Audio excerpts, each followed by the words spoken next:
सुकून एक ऐसा पल जिसे हर कोई पाना चाहता है बट हर किसी को नसीब नहीं होता है।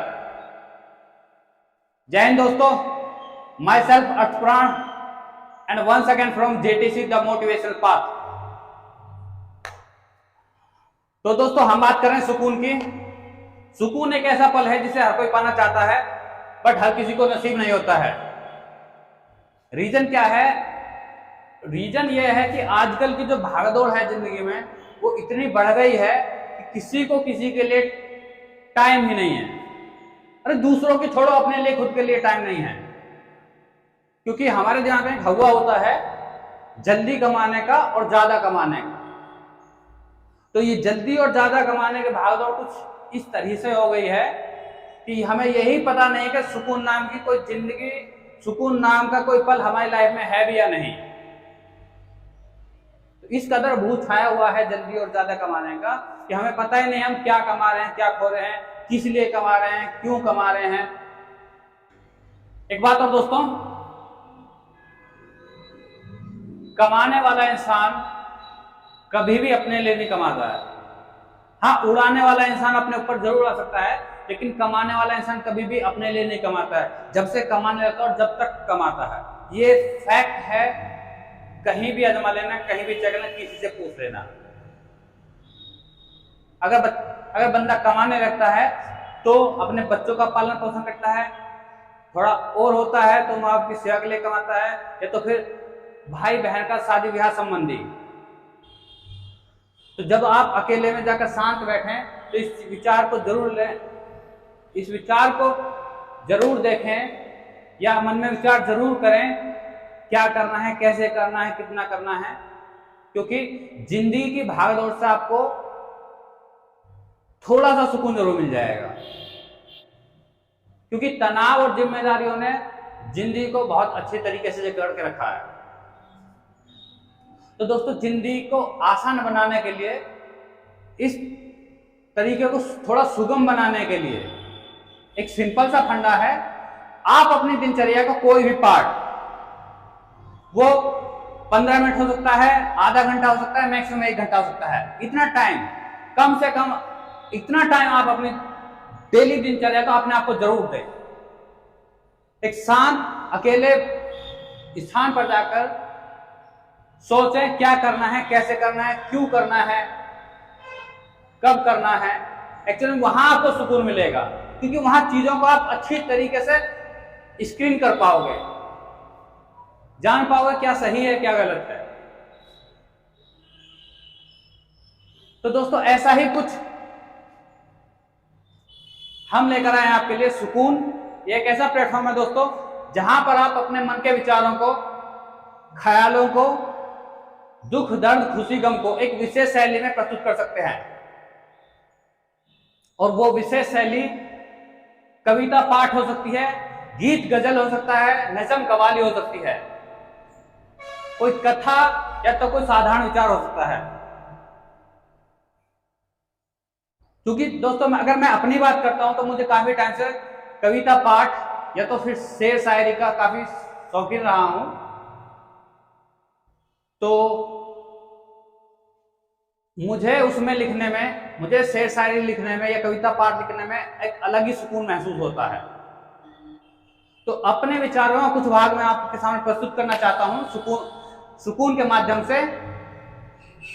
तो सबसे पहले ईश्वर की आराधना कर लेते हैं, क्योंकि दोस्तों कोई भी नया काम है, कोई हम नया काम करते हैं तो ईश्वर की आराधना जरूरी होती है और करनी भी चाहिए। किसी गरीब या मजबूर की कभी बद्दुआ ना लो, मेरे ईमान कहते हैं। ईमान से मेरा मतलब है दोस्तों वो आवाजें, वो शिक्षा जो आपको कहीं सिखाई नहीं जाती, जो आप कहीं नहीं सीखते हैं, जो अंदर से आती हैं, आत्मा से आती हैं। ईमान से मेरा मतलब वो है कि किसी मजबूर की, किसी गरीब की कभी बद्दुआ ना लो, मेरे ईमान कहते हैं। और जो जमीर को नागवार हो वो काम ना करो, कुछ अच्छे इंसान कहते हैं। कि किसी गरीब की, मजबूर की कभी बद्दुआ ना लो, मेरे ईमान कहते हैं। और जो जमीर को नागवार हो वो काम ना करो, कुछ अच्छे इंसान कहते हैं। और गीता, कुरान, बाइबल, गुरु ग्रंथ साहिब सब दिल में है। कि गीता, कुरान, बाइबल, गुरु ग्रंथ साहिब सब दिल में है और दिल को जान कहते हैं। हम किसी मूर्ति की पूजा नहीं करते साहब, सिर्फ मां को भगवान कहते हैं। और एक ये है कि मुट्ठी जब रेत से भर जाती है तो कुछ रेत उसमें से बिखर जाता है। रेत से मेरा मतलब है दोस्तों, जब बालू रेत होता है बहुत सूख जाता है तो आप उसकी चाहे जितनी खींच के मुट्ठी भर लेना, कुछ ना कुछ कहीं ना कहीं से निकल जाएगा। कि मुट्ठी जब रेत से भर जाती है तो कुछ रेत उसमें से बिखर जाता है। और सोना हो, चांदी हो, लोहा हो या फिर इंसान, कि सोना हो, चांदी हो, लोहा हो या फिर इंसान, जितना भी घिसते हैं निखर के आता है। कि मुट्ठी जब रेत से भर जाती है तो कुछ रेत उसमें से बिखर जाता है। और सोना हो, चांदी हो, लोहा हो या फिर इंसान, जितना भी घिसते हैं निखर के आता है। और बिक जाते हैं तख्तो ताज या कोड़ियों के भाव में, कि बिक जाते हैं यहाँ तख्तो ताज कोड़ियों के भाव में। एक माँ का प्यार है जो सारी दुनिया की दौलत खरीद लाता है। और जो टूट कर बिखर गए हैं कंकड़ों पत्थरों में, वो एक बार माँ का आंचल छू लें। कि जो टूट कर बिखर गए हैं कंकड़ों पत्थरों में, वो एक बार माँ का आंचल छू लें। माँ कंकड़ को भी छू ले तो वो मोती बन जाता है। अमान माँ से। तो दोस्तों अभी कविता की तरफ चलते हैं, लेकिन उससे पहले कविता का जो भाव है, कविता की जो भूमिका है, थोड़ा उसके बारे में जान लेते हैं। थोड़ा कविता की भूमिका के बारे में बात कर लेते हैं, आखिर कविता कहना क्या चाहती है।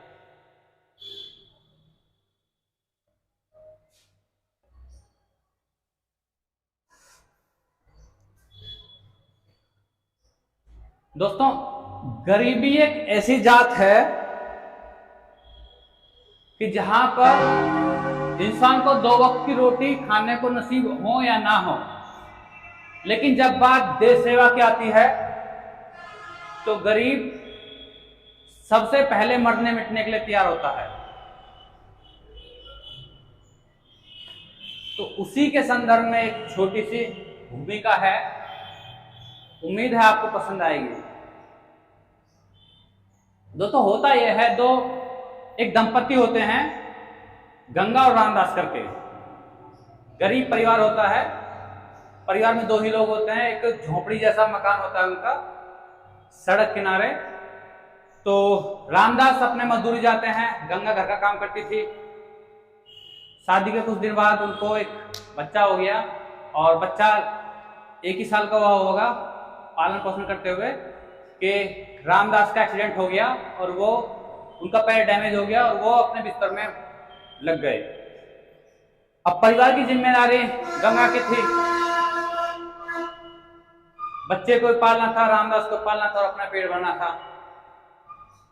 तो गंगा को कुछ ना कुछ काम जरूर देखना था। तो वहीं पास के कुछ घर थे बड़े लोगों के, उनमें से गंगा ने एक घर में बर्तन मांजना, झाड़ू पोछा करना स्टार्ट कर दिया। धीरे धीरे 1-2 घर और पकड़ लिए और ऐसे अपनी जीविका चलाने लगे।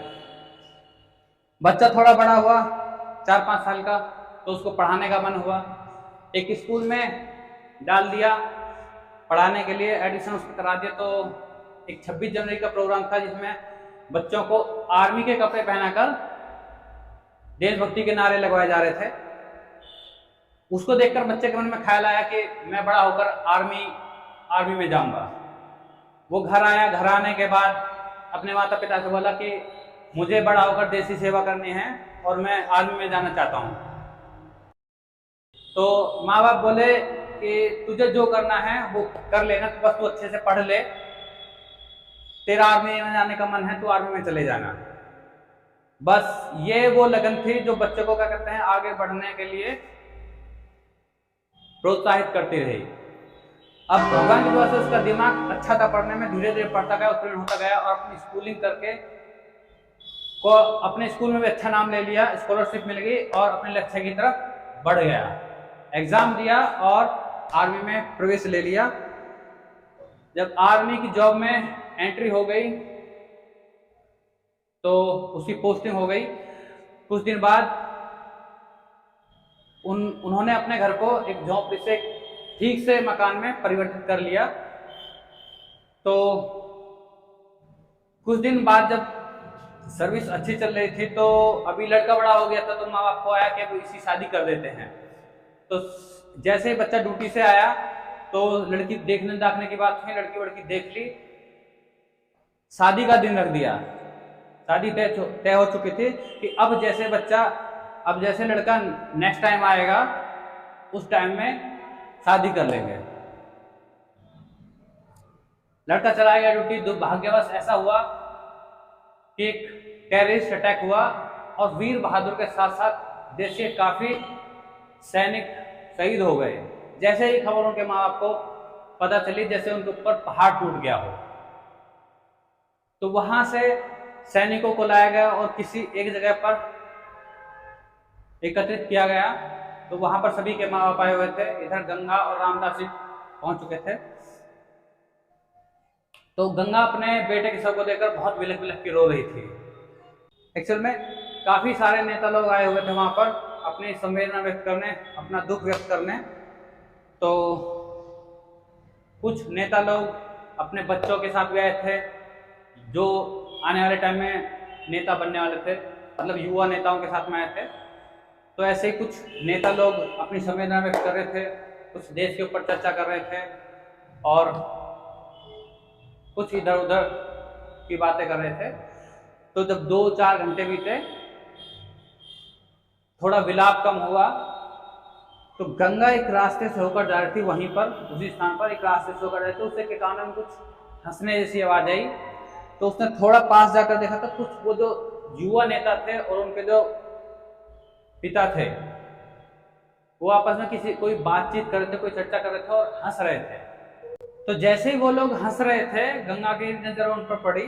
तो गंगा ने सोचा, यार इतनी बड़ी बात हो गई, देश के इतने सैनिक शहीद हो गए और ये लोग ऐसे बात करें जैसे कुछ हुआ ही नहीं है। तो गंगा धीरे से उनके पास गई। तो जैसे नेताजी ने और उनके बच्चों ने गंगा को देखा तो वो अपनी सीट पर से खड़े हो गए और खड़े होकर गंगा की तरफ देखकर बोले कि हमें बहुत खेद है आपके बच्चे का और हम इस चीज का बदला दुश्मनों से जरूर लेंगे। तो गंगा उनसे बोली, नेताजी एक बात पूछना चाहती हूं आपसे कि आप भी देशभक्त हैं? नेताजी बोले, हाँ हाँ हम भी देशभक्त हैं, हमारे बच्चे भी देशभक्त हैं, आप भी देशभक्त हो। जो इस देश में रहता है वो सब देशभक्त हैं। तो गंगा बोली, नेताजी फिर तो आपने भी कसम खाई होगी देशभक्ति की। नेताजी बोले, हाँ हाँ बिल्कुल हमने भी कसम खाई है देशभक्ति की। तो यहां पर गंगा नेताजी से कुछ कहती है। एक्चुअली मेरी कविता यहीं से स्टार्ट होती है, तो जरा ध्यान दीजिएगा।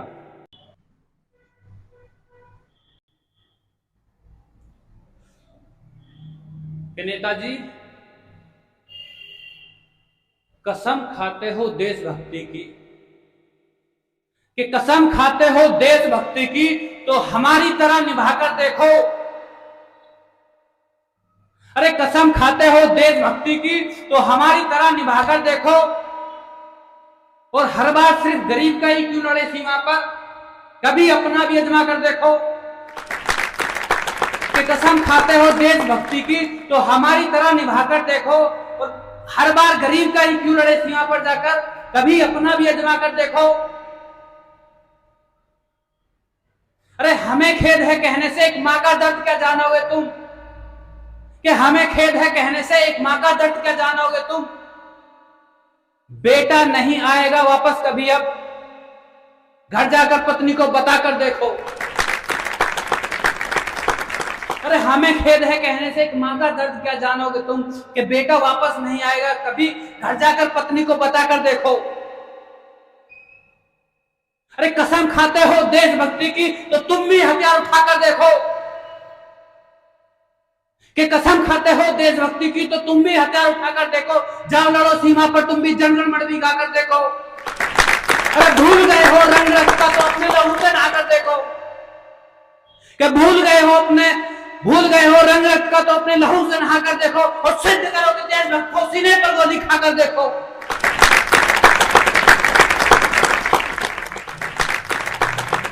नेताजी मजाक बनाने आए हो शहीदों के कफन का?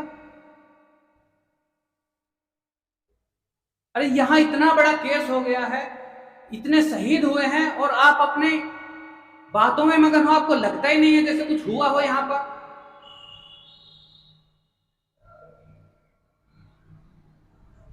अरे शहीदों के कफन का तुम मजाक उड़ाने आए हो, फूंक दो ये मुर्दा वाला लिबास कहां से लाए हो।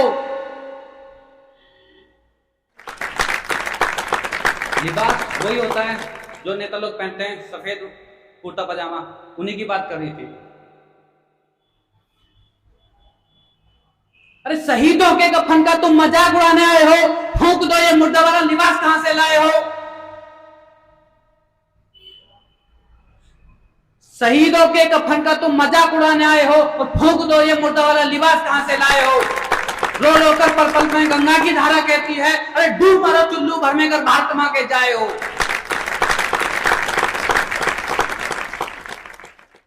हमें खेद है, हम बदला लेंगे उनसे। अरे किस बदले की बात कर, किससे बदले की बात करते नेताजी?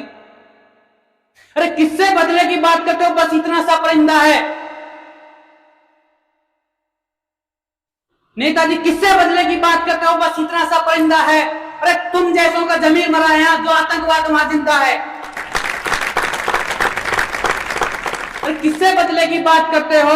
बस इतना सा परिंदा है, यहां तुम जैसों का जमीर मरा है, जो आतंकवाद वहां जिंदा है। अरे मां का दूध लजाया तुमने और बात बदले की करते हो, कि मां का दूध लजाया तुमने, बात बदले की करते हो। अरे तुम जैसों को जन्म दिया है, भारत मां शर्मिंदा है।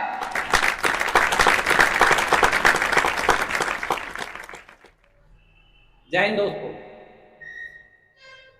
यहां से आगे का सेशन सुनने के लिए कमेंट बॉक्स में जय हिंद जरूर लिखें। फिर किसी एपिसोड में मिलेंगे। जय हिंद। तो दोस्तों, ये एक छोटी सी कविता थी मेरी तरफ से, जो मैंने सुकून के माध्यम से आप लोगों तक पहुंचाई। और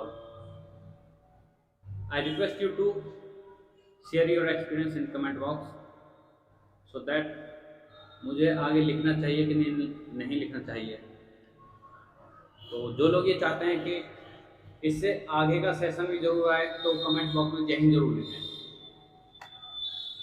जल्दी ही किसी दूसरे सेशन में मिलेंगे।